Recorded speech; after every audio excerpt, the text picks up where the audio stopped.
Ou às vezes pensamos assim: puxa, eu tenho que ficar rico. Essa vida de pobre não dá mais certo. E ganhando só um salário mínimo por mês, não vou chegar lá. Eu tenho que arranjar alguma maneira de ganhar muito dinheiro que seja depressa, que seja rapidinho. E de preferência sem muito esforço.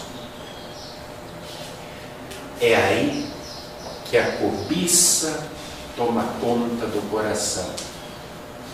E a partir daí, qualquer ato passa a ser justificado pela minha consciência. Às vezes até o latrocínio. Para quem racionaliza assim, os fins justificam os meios. E não são poucos. Muitas e muitas pessoas pensam assim. Embora nós odiemos admitir, nós racionalizamos nossos atos, muitas vezes deste modo. Podemos até fazer parecer que seja a vontade de Deus, quando concluímos o nosso pensamento racionalizando assim: mas tem alguma coisa errada nisso? Tem algum pecado aí? O pecado é desejar as coisas boas egoisticamente, sem pensar nos outros, na hora errada, da maneira errada, em desafio à lei de Deus. Queridos irmãos e irmãs, no momento em que eu preparava essa mensagem, nesse momento em que estou aqui passando para vocês, o mundo vive momentos dramáticos que certamente exigirão muito arrependimento e perdão. Vou deixar passar o carro.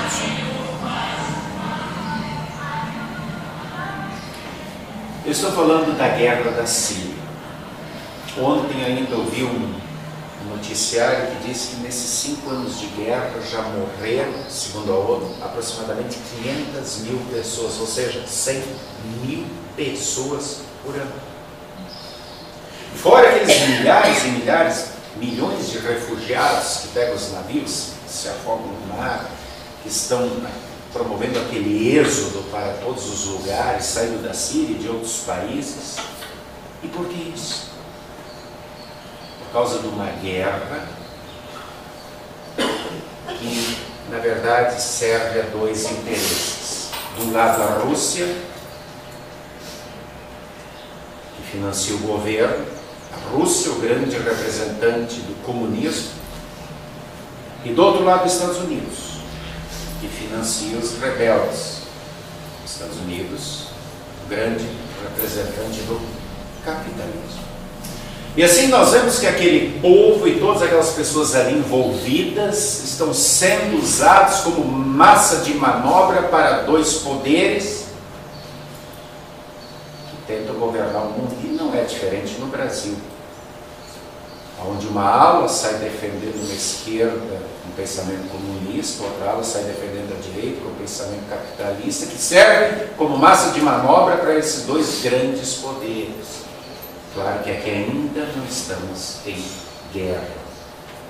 Vemos crianças, vemos idosos, vemos mães, vemos mulheres grávidas sendo estraçalhadas, como se, nas imagens da televisão, como se estivessem numa fogueira, ou fossem tomados por um tornado, estraçalhados.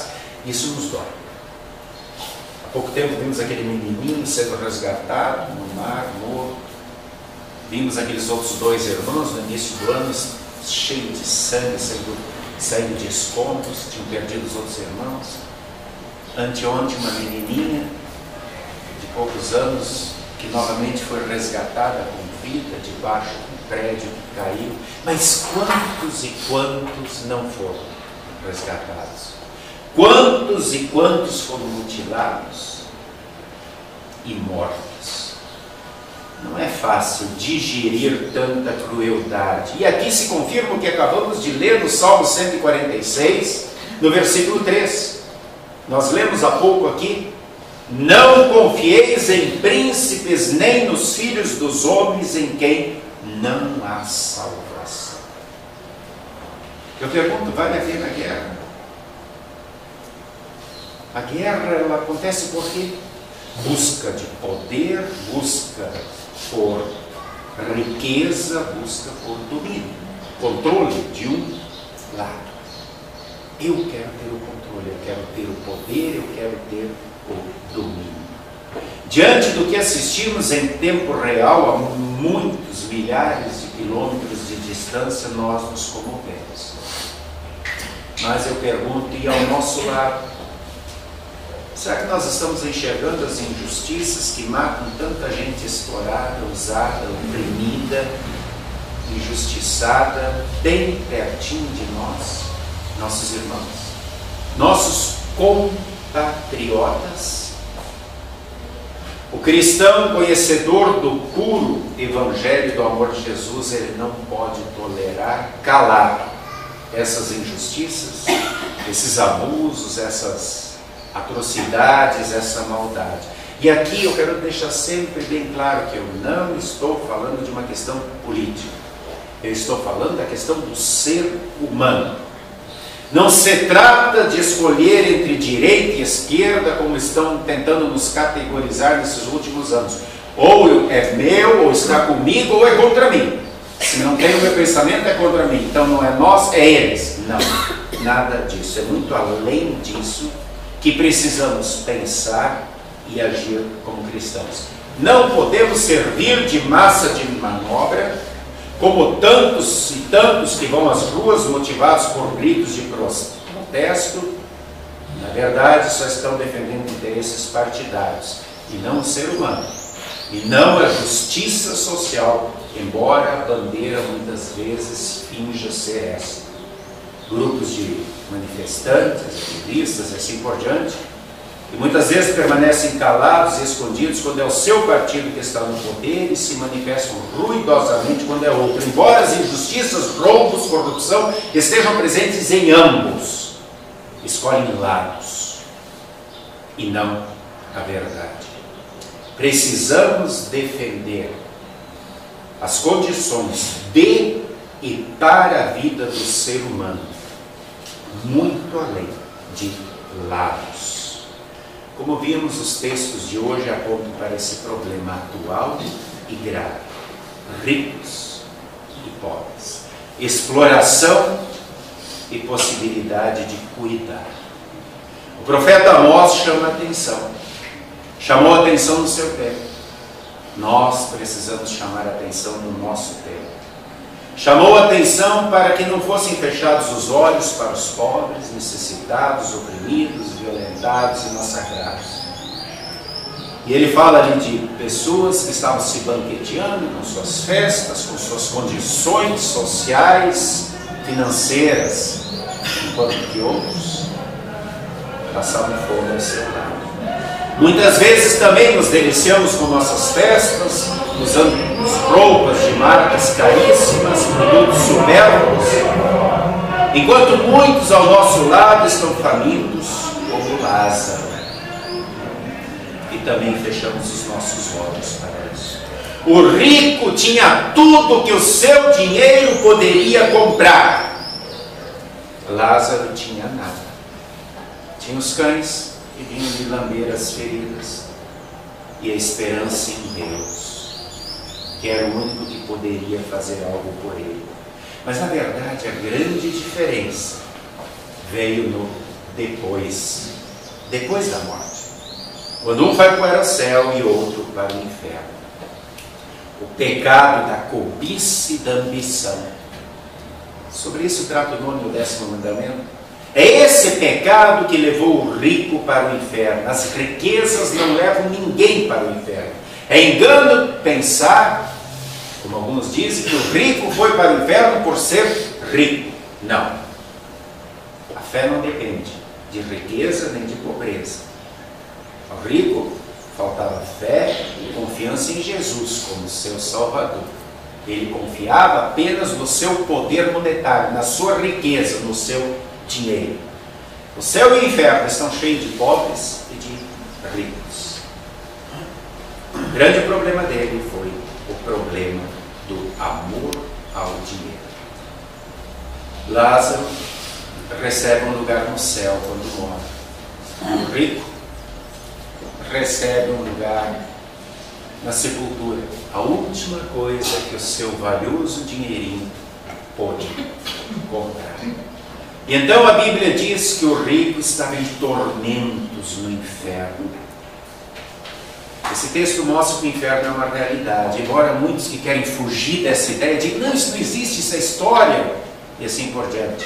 É um lugar de separação completa e definitiva do amor de Deus. É um lugar de dores, de martírio, onde o verme da consciência nunca morre. É um lugar de choro e ranger de dentes, e é por isso que o rico exclama, eu estou atormentado nessa chama, alivia a minha dor com um pingo de saliva, de água. Mas lá é para sempre, não há volta. Aqui, agora é a hora de mudar. Os ricos pobres, eles têm muitos seguidores ainda hoje.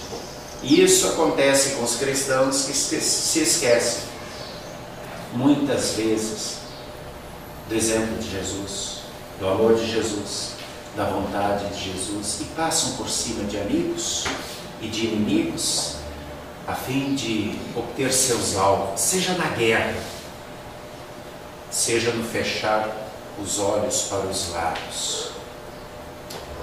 Queridos irmãos, graças a Deus, sempre aparece um profeta nas sombras para nos chamar a atenção para a Bíblia. Não os tratemos como inimigos, mas avaliemos, analisemos os nossos valores, se muitas vezes não estão distorcidos. Jesus se manifestou para ensinar os valores corretos do reino dos céus, para serem aplicados por nós, seus filhos cristãos, já aqui agora no mundo. Em Lázaro, naquele moribundo, naquele mendigo, estava a grande oportunidade que Deus havia dado para o rico manifestar o seu amor. E ele perdeu a oportunidade, perdeu a vida eterna. Também é engano pensar que o mendigo foi para o céu por ser pobre. Não é a miséria material que salva alguém do inferno. A pobreza não leva ninguém para o céu.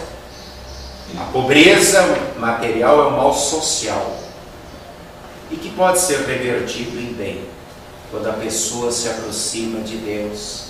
Porque mesmo não tendo nada como Lázaro, ainda serve de exemplo. Porque se apegou unicamente em Deus. Só restava Deus. E ele busca em Deus o seu amparo espiritual, a sua riqueza espiritual. E isso foi tão importante que, se vocês lerem em todo o Novo Testamento, todas as parábolas de Jesus, essa é a única parábola, e Jesus contou muitas, essa é a única em que Jesus usa um nome próprio. Lázaro. É a única parábola onde Jesus dá um nome para alguém que se agarrou firmemente nele e está no céu.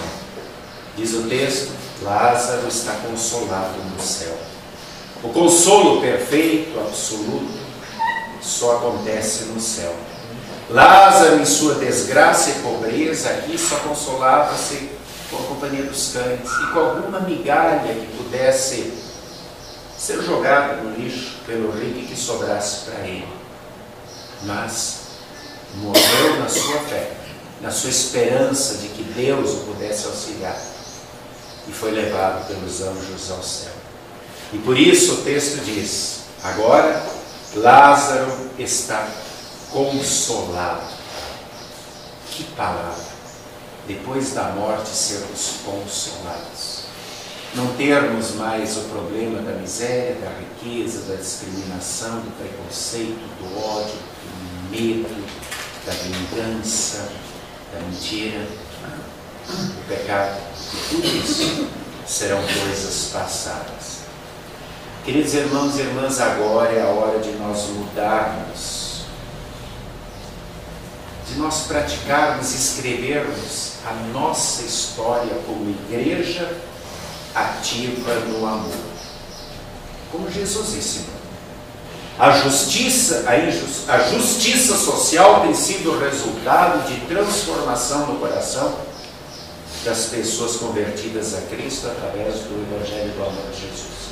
Quando nós de fato somos cristãos e vemos como Jesus agiu, o exemplo que ele deu, não é possível nós sermos injustos. Não é possível nós escolhermos lados.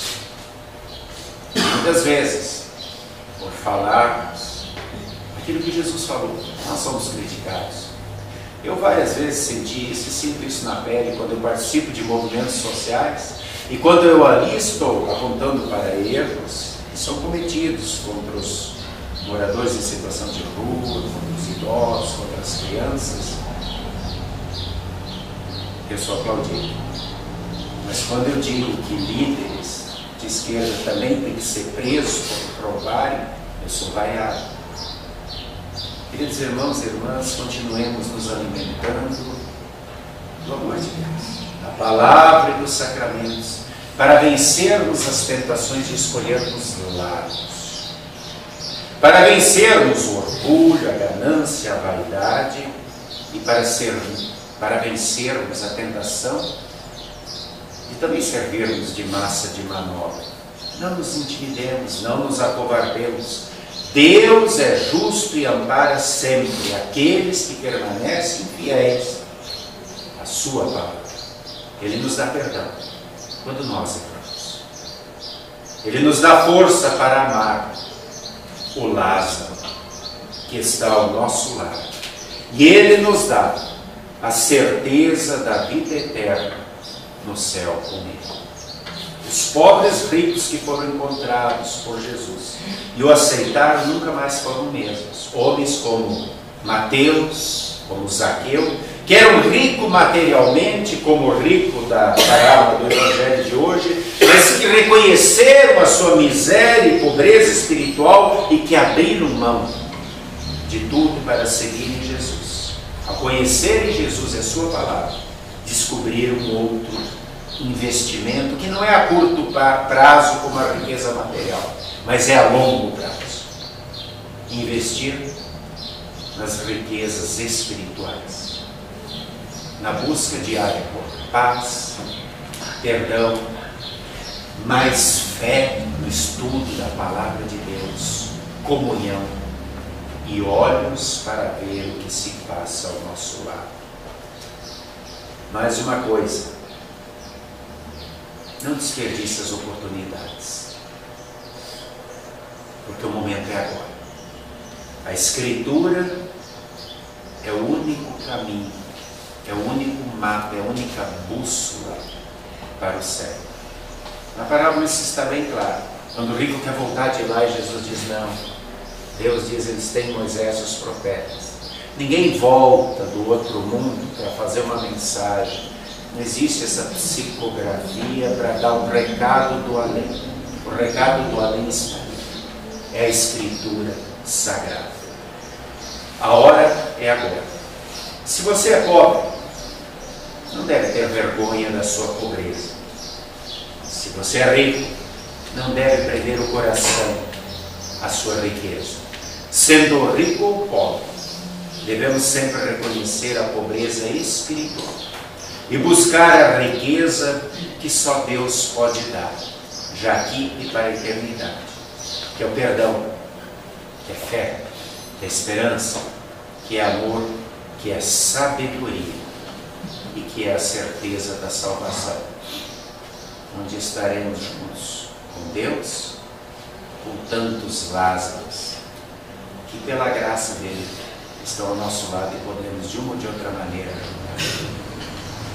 Que assim seja. E a paz de Deus, que excede o entendimento humano, guarde corações e mentes em Cristo Jesus para a vida eterna. Amém.